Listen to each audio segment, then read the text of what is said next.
What's going on, guys? It's Sean from DoubleClutchHD, and I'm coming at you with a little Blacktop gameplay. I got a couple things I want to talk about.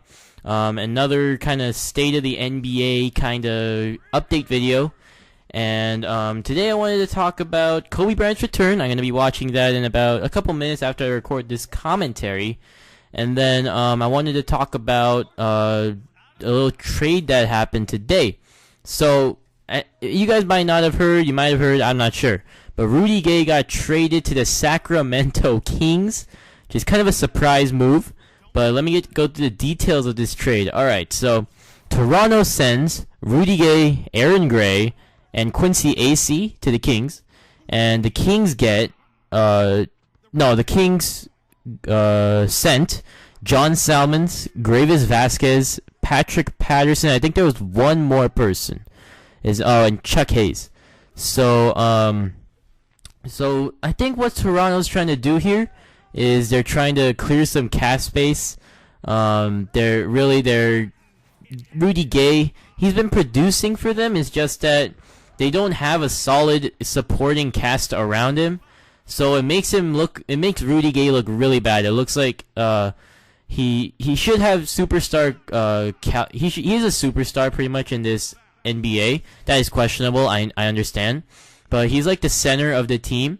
But the Toronto Raptors are just not built to go far into the playoffs at all. At best, they're a first round exit.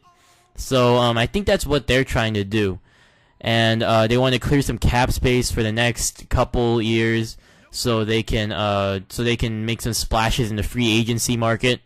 And this makes sense for both teams, actually. Let me talk about the Kings for a little. Well, they got rid of 4 players, but they got 3 in return.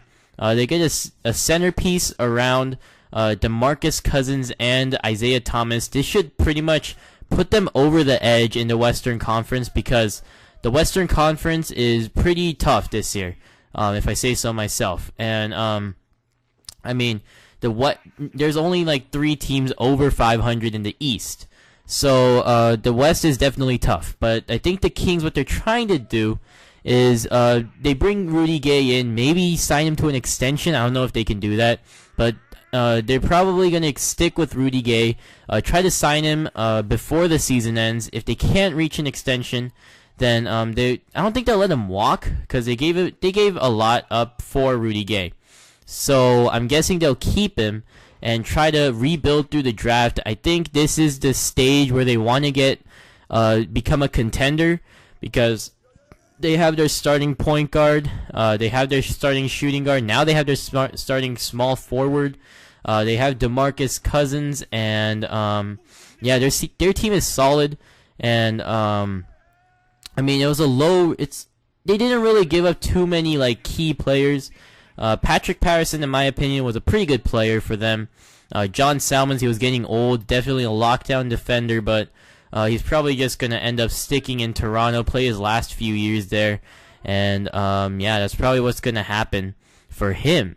So, I mean, it makes sense for both teams. The Kings needed some sort of centerpiece, someone to build around, because every NBA team, if you look at it, every NBA team has 2 or 3 like superstars. Like for example, the Miami Heat. That's the prime example. They have LeBron, Wade. They have Chris Bosh. Those are their 3 central players, and they have a good amount of role players around them, which makes them pretty good. And LeBron James is the best player in the league. That helps too. But that's theirs. And let's look at the Thunder. They have Russell Westbrook, Kevin Durant, and you could include Serge Ibaka in that discussion. He does need to fine tune his offense, but other than that, he's pretty damn good. So that's the Thunder. And then I'll even go as far as to say the Mavericks. I know that's really questionable. They're not a very good team. They've been doing pretty well so far, so I'll just include them in the discussion. Let's see, Monte Ellis, Dirk Nowitzki. Those are their 2 key players. And not Sean Marion. I was thinking about him for a second, but nah. And then let's look at the Golden State Warriors. Iggy, Klay Thompson, Steph Curry, David Lee. Klay Thompson and David Lee are interchangeable, but that is them. And one more example, the Portland Trailblazers were off to a miraculous start, pretty much. Nobody expected them to be this good.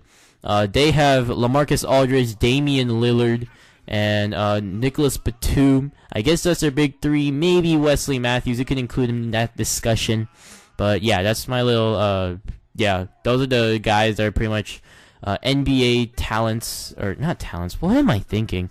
Those are the three core pieces to the best teams right now. And I should probably include the Pacers. Roy Hibbert, Paul George. We could include David West in there. Lance Stevenson, you know. So, yeah, every team needs that, and the Kings, they have that right now.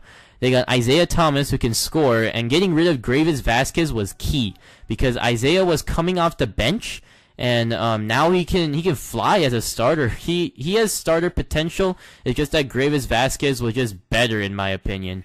But, yeah, and now they have DeMarcus Cousins, Rudy Gay, and I don't know about the role players. They got Marcus Thornton. He might be coming off the bench. I'm not too sure, because John Salmons was starting before, so maybe he'll start.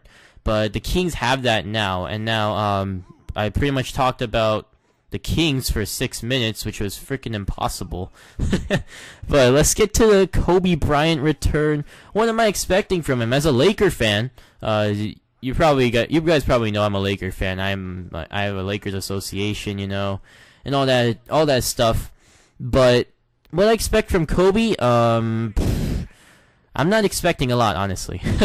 I'm gonna expect him to be more of a facilitator, just because of his old age. You guys probably hear that same stuff all the time, but it's true. He's probably gonna be a facilitator. His assist numbers are gonna go up. His rebounding, I don't know. It'll probably stabilize at around 3 or 4 a game. He'll have those odd games where he just gets a lot more, like, I don't know, like 10. Like he'll get his triple doubles. He'll probably get 1 or 2 more triple doubles before his career's over. I expect him to be less of a jump shoot. No, I expect him to be more of a spot up shooter now. Just because the entire D'Antoni offense is built around spot up shooters like Jody Meeks, Steve Blake, Pau Gasol. You could include in that. Pau's definitely just I don't like how he stands in the perimeters too much, but yeah.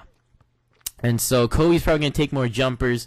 I only expect him to score about 19, 20 a game, maybe. If he goes less, if he goes like 10 or 15 a game, I wouldn't be surprised. Because the Lakers have pretty good chemistry right now. They just need that one centerpiece I was talking about, you know. And so hopefully Nash can get healthy.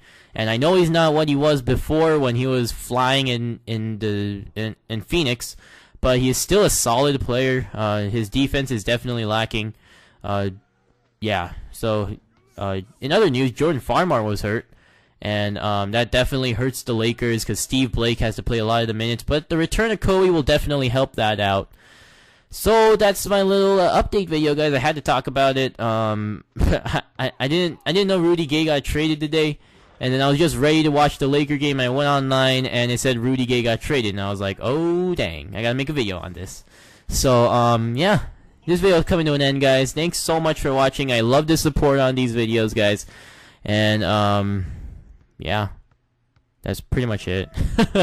Alright, guys. I hope you enjoyed this Blacktop gameplay. We did get blown out, but it's alright. So, thanks for watching, guys, and I'll talk to you.